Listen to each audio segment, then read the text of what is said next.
Hello everyone, I'm Overhaul, and today we are reviewing One Piece chapter 930. 930.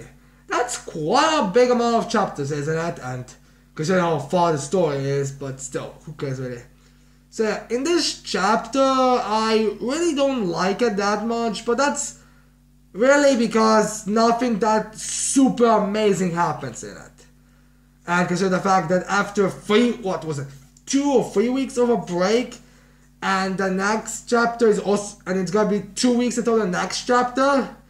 Hell, in this entire month we only get 2 chapters if you really think about it.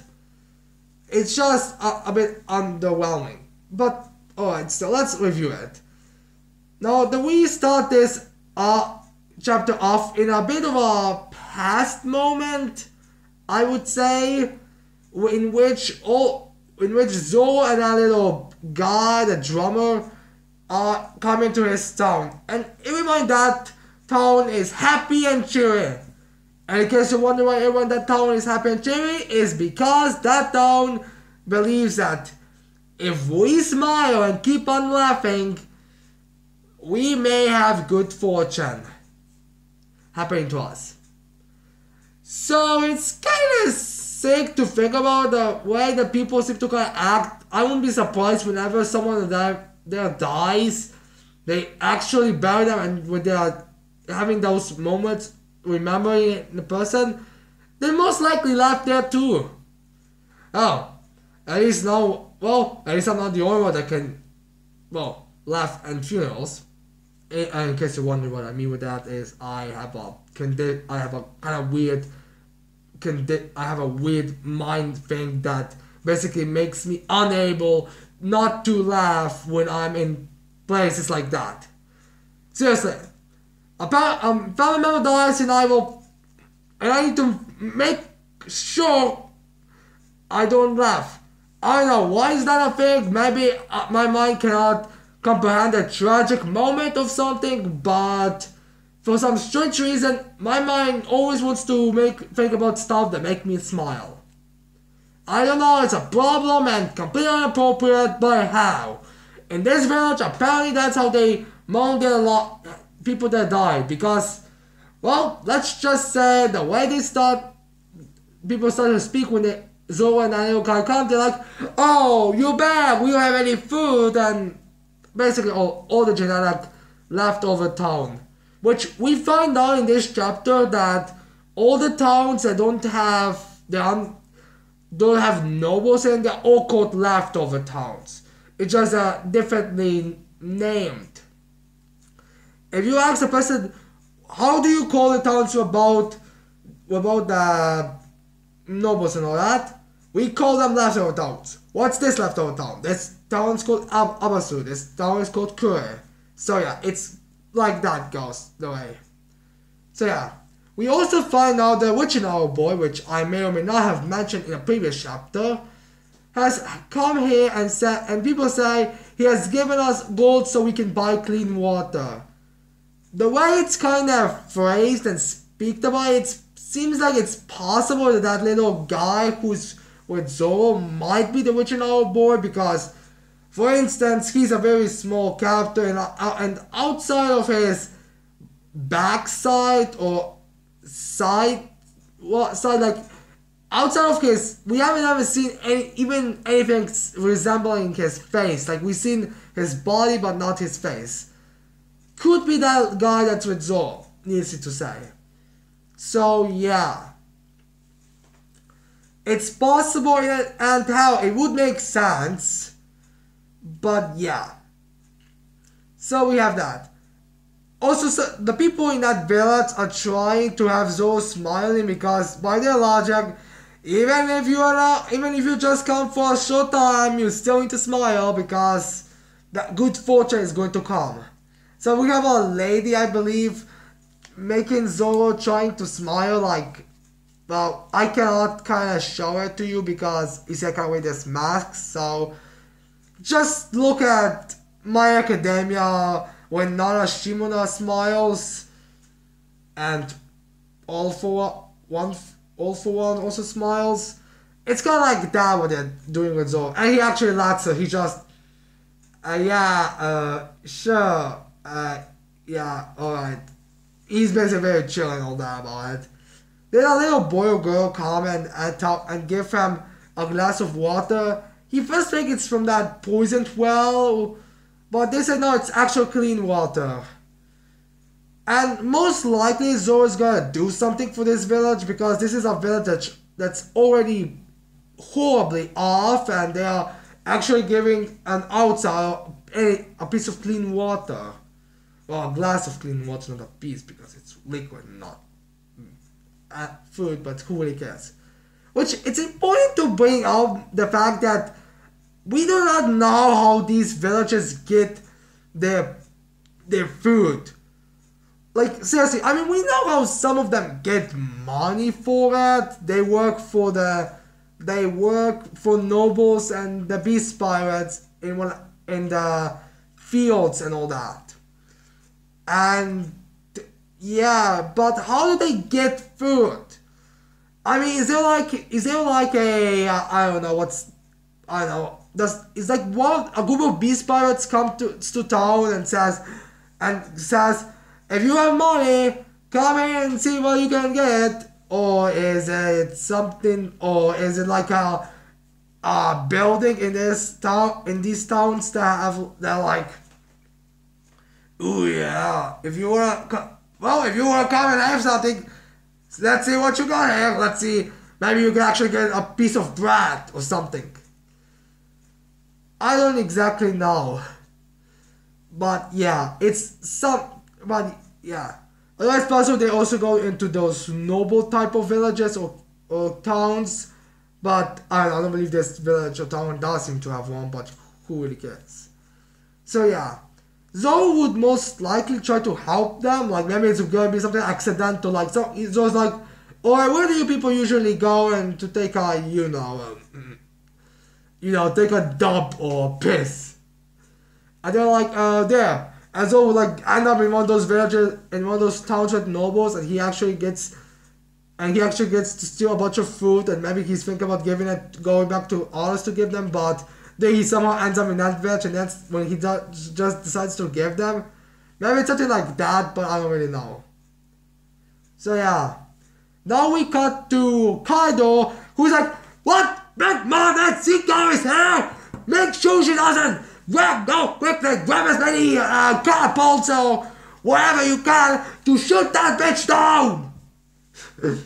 Which, alright, I have no idea what the heck happened with Kaido and Big Mom, but if we're seeing Kaido scream like, do not let that bitch out, because he said previously he's like, start the biggest war you can, and now he's like, if she goes there, it's gonna be a war. Which is a bit hypocritical, if we're all being honest, but I would not be surprised if Kaido's like, oh, every other Yamo can come and start war. Shanks, he can come and start war. Blackbeard, he can come and start war. Marines, they can come and start war. But if Big Mom comes and starts a war, then we must prevent that. Also, the way the Big Mom and her boat, Queen Mama Shantor, comes up on top of that is by using those fish or those salmon, tie them up to Shantor, the ship, and they will come up there. Now the members of the Big Mom pirates, the Big Mom brought with her. Well, of course she's there. We also know Smoothe is there. Makes sense. Oda even stated he wants to do more stuff with Smoothie, and I do have a theory on what he could do. I'm going to talk about it a little bit later. She also brings Daifuku along. I can also imagine why. I mean, people most likely want to see more of Daifuku. I mean, he did do the least amount of when he came in Thoughtland. She also brought Perospero. Alright, I guess he's still strong and tough, but I would kind of, but I don't think we really need to have her specifically there. Maybe it's going to come into a story. Maybe we're gonna find out why Kaido is. So, no, Big Mom! Because I can imagine Perospero would know most of all of them. because I believe he's their first child.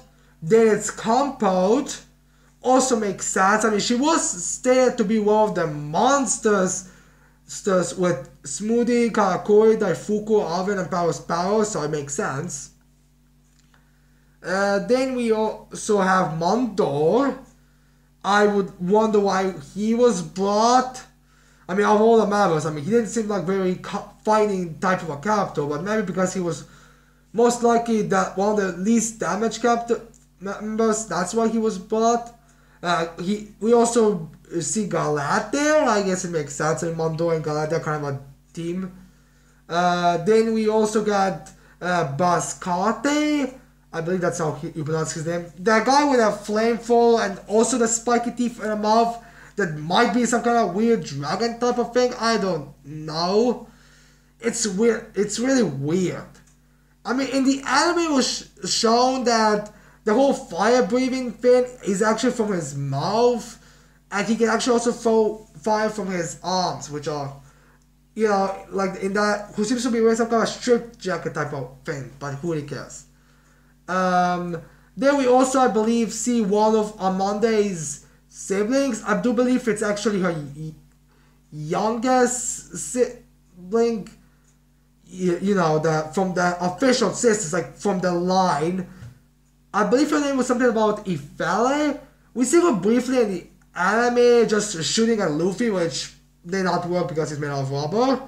We also see Mobile, I believe, and Tablet, which I don't believe these two were confirmed to be Charlotte family members yet, but I do see it's possible. Also, I was informed that we're gonna be getting the information about every single son of the Big Mom Pirates out at the end of this year. Well, at the end of this month. I should say, not in the end of this year, in the end of this month. Which I'm happy because after the anime wraps up Totland, I'm planning on making a video about a video that's going to be talking about every single Charlotte family member. Most of them I'm going to label that as Big Mom Pirates, but no. Every single Charlotte member. So yeah, that's going to be a long video. You can see how many of them are pointless, but still. So yeah, we have something like that. Now, and for some stupid reason, also we have Tablet. He's also there in a very brief sign, like you can barely see it. And for the final member we see, or the final member that's confirmed to be there, is Charlotte Flampe. And when, you know what, I can imagine when we saw Charlotte Flampe was one of these characters there, I can imagine that the entire fan base or a lot of people were like, you know that's funny jokes when YouTubers make whenever there's such a big mistake that people just want to facepalm themselves to a point that their brains leak out or something. I can imagine that that's what some people did when they saw Charlotte Flampe. Because let's just say Flampe is kind of a hated character. Like, I can imagine that if someone would make top 10 or top 5 worst characters in the series who aren't just terrible characters because they have that stupid moment like with Power when he survived that, or maybe because they're just, you know, like Shirahoshe, who is here only because she was, you know, too big of a baby, but still. I can imagine that Flampe would probably be one of the highest. Oh, you know what's funny? Last week, anime had the moment which Flampe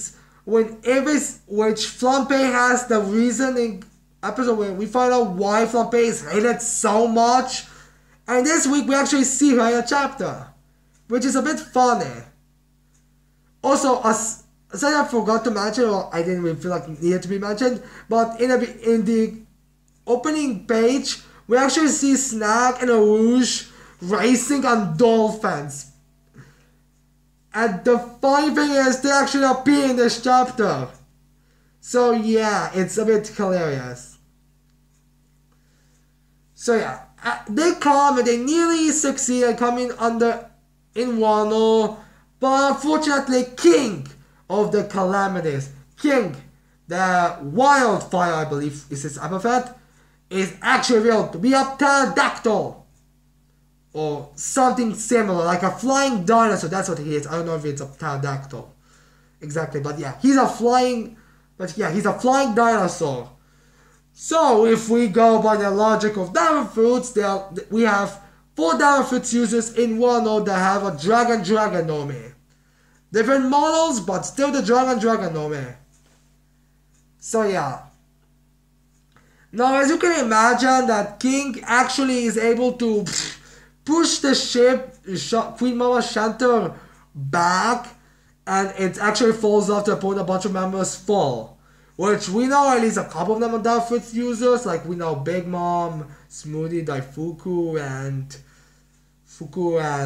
what's the name?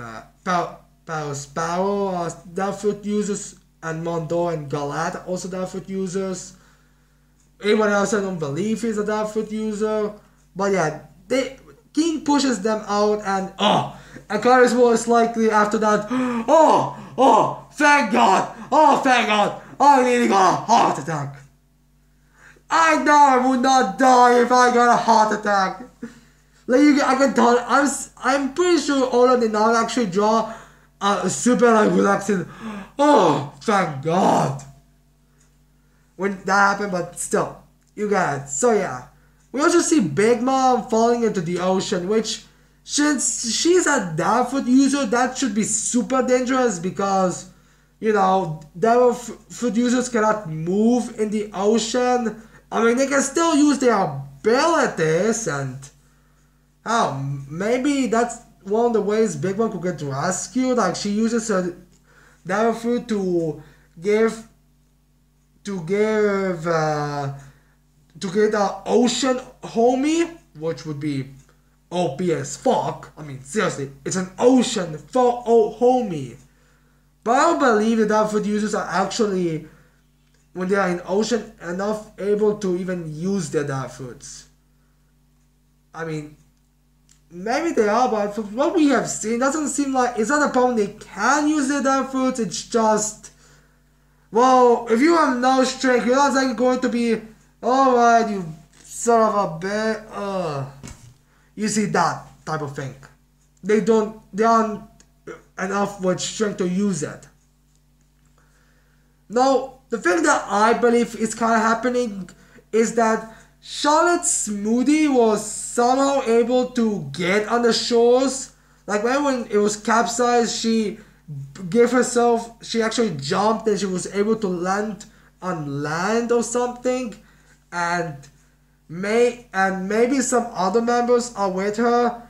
Personally, if you ask me which members I would like to see in the Wano country before all the Big Mom pirates arrive, I would say, if I had to pick, I would pick Smoothie to be one of them, because Oda himself said, alright, I could not have done more with her, but she is strong.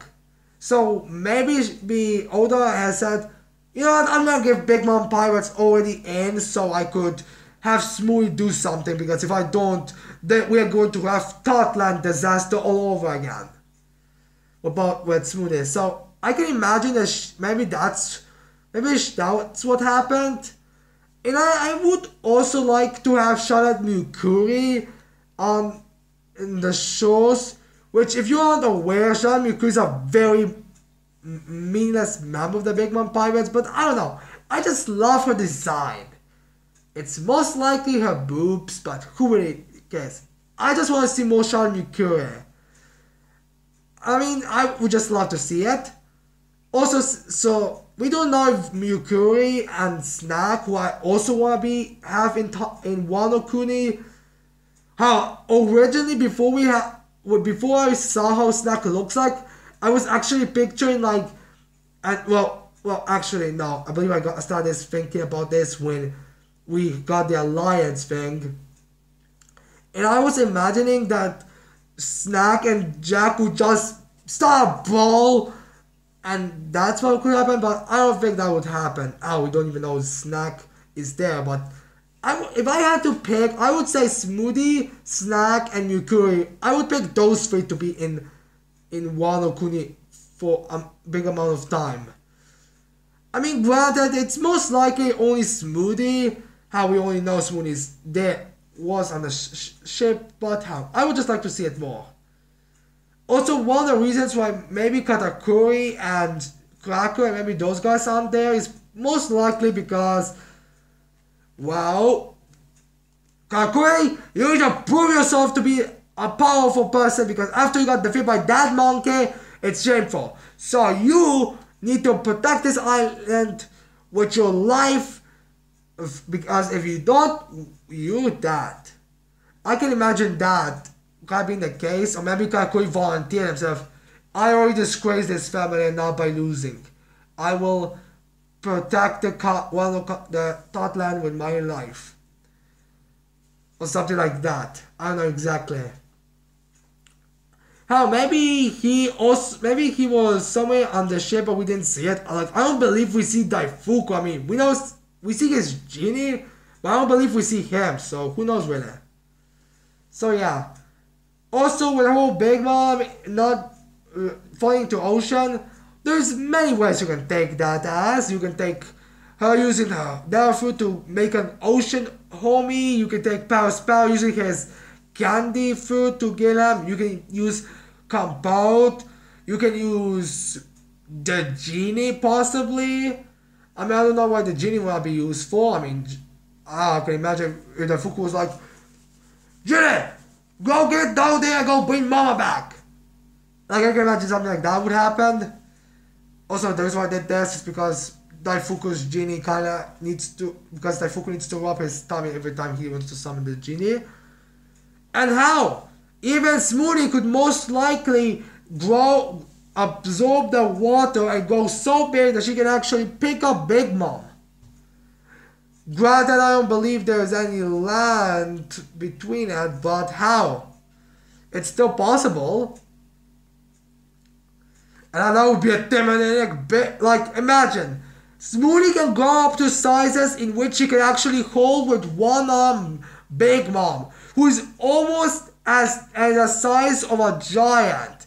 Well, the shortest giant, but, you know, pretty ginormous. Like, I believe she's I believe if you would double her height, she would actually be bigger than average sized giant or amongst the same size.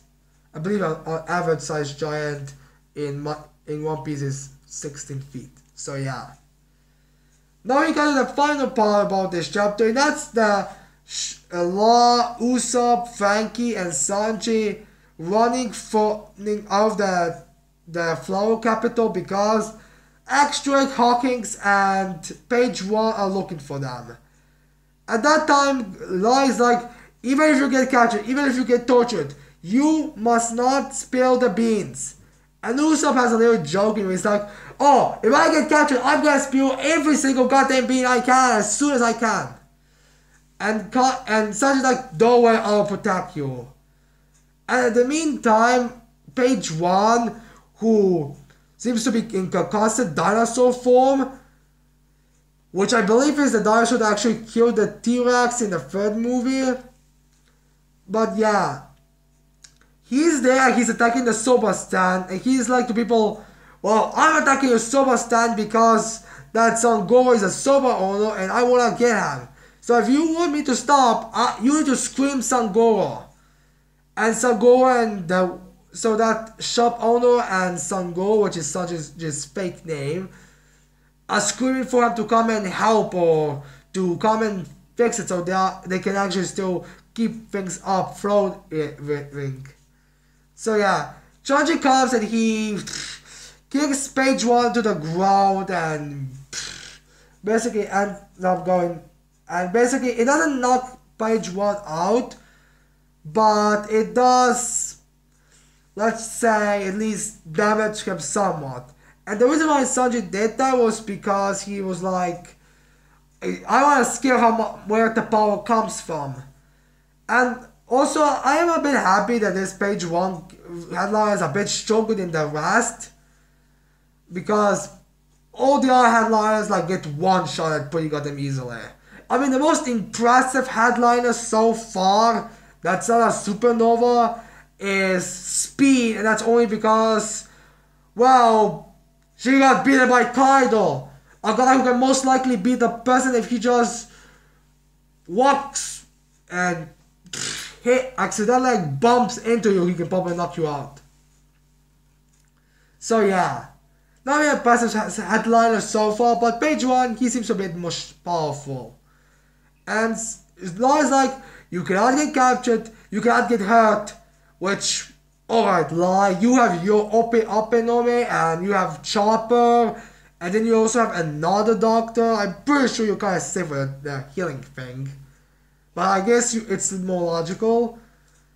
And Sanji's like, alright, we can't get hurt or anything, but, well, but don't worry, I'm not gonna get hurt, but we can beat them down, so they're gonna be weaker when we invade them. Which does make sense, but honestly, does it even make a difference if you have all the headliners, all the pleasures, all the gifters, everyone, and Calamitous and Kaido there, all of them, or if just Kaido, because I'm pretty sure even if you're all there, Kaido can still beat you. I mean, we haven't seen any character being that powerful that he could actually not beaten, that could actually team it up, work against Kaido, so yeah. But yeah, so Sanji brings up the raid suit he has, which is a specialized uniform, and he is going to activate it. Now, there's a lot of people that think that the raid suit is going to work, but it's going to be something ridiculous. Like, maybe it's going to have some kind of goofy bunny ears, or maybe it's going to be the same. It's just going to be the suit that Ranger has, only recolored and made a little bit more for the male figure, but like, it's basically going to be something like that kind of idea. Which makes sense, and how? I wouldn't be surprised if page 1, when he reports, or someone reports this to Queen, he's like, a weird man in a female specialized outfit. He beat page 1, and Big Queen, who is theorized to be an Okama, he or she would be like, oh, so someone here wants to play the hero and thinks that he can out Okama me, which, if you're not aware, Okama is a cross-dresser. I mean, we have people, I mean, it's basically like in Ivankov and Mr. 2, just look at those two. And maybe it's going to be something like that, and how? Ever since we saw Queen and people think that he's an Okama, which is so pretty likely. And then people are like, Sanji versus Queen. So yeah. I'm very excited, and I want to see what this fight could go. And I'm wondering what the raid suit's going to be. I can imagine that people out there was going to be something like, oh, raid suit. Oh, people want to see raid suits on that raid suit. Oh well, guess what? I'm not going to be revealed until but you're going to have to wait 2 weeks. You're going to have to wait 2 weeks. You're going to have to wait for 2 weeks. So yeah, that's what I kind of feel like maybe Oda was going with. But yeah, I don't exactly know. I hope that page 1 goes out with a more badass way. Like, maybe it's still Sanji wins, and it doesn't, and Sanji's not way too damaged. But I do hope page 1 goes out in a bit more awesome way. Also, Line informs Sanji that if Drake or Hawkins come, it's over. Which people are confused to what that law meant he said that. Also, page 1 informed X-Drake and Hawkins and the location, because he informed them Street 6, House 2, something. I don't know exactly what he said, but it's basically informing where the Sun Goer is. So yeah. So Law says that if X-Drake and Hawkins show up it's over. Personally, I feel like that what Law meant was if Hawkins meet us, it's over because he knows who we are. If Drake comes here, he can beat all of us together. Because I would like to think that it goes because that there's a bit of a more power difference amongst the supernovas. It's not just Luffy, Kid, Zoro. I would kind of want there to be a little bit of a bigger gap between Luffy and Zoro. Like it's Luffy, Kid, X-Drake, Rouge, Hawkins, Law, and then Zoro. I would kind of like want to be a little bit more like that. So I'm on the camp that says Hawkins and X-Drake. If they come, if any of those two come, it's over. Because I would like to think about it this way, but who knows really. All in all, this chapter was a bit of a more of a disappointing chapter because I kind of want to see more from the Big Mom Pirates in more of a badass light. Because, quite frankly, they are much more. Because, quite frankly, I feel like they have a more of a reason to be more powerful. But the Order, for some strange reason, constantly is breaking them down. Like some people think that Order hasn't confirmed for example, Order did not make it get Karakuri left Luffy win. Oh, maybe in the anime, Oda's got contact that tell them, alright, when you come to a scene with Luffy and Karakuri, you can waste a couple of minutes or seconds on Karakuri stepping up, walking to Luffy, making arm and hook, and waiting for him to stand up, and clearly giving him enough time to kill Luffy if he actually wants to. So yeah, that's what I think. So yeah, I am kind of disappointed at Big Mom Pirates. I do want to see more because I do find more threatening. And I'm kind of disappointed that the page 1 is getting defeated. It seems to be getting defeated so easily, and the Zoro parts were so boring. So yeah, not a very good chapter, but a decent chapter nonetheless. Now, anyways, these are all my opinions on the chapter. So tell me in the comments below what you think about this chapter. And that's it. I cannot wait to see all of you people next time. Bye.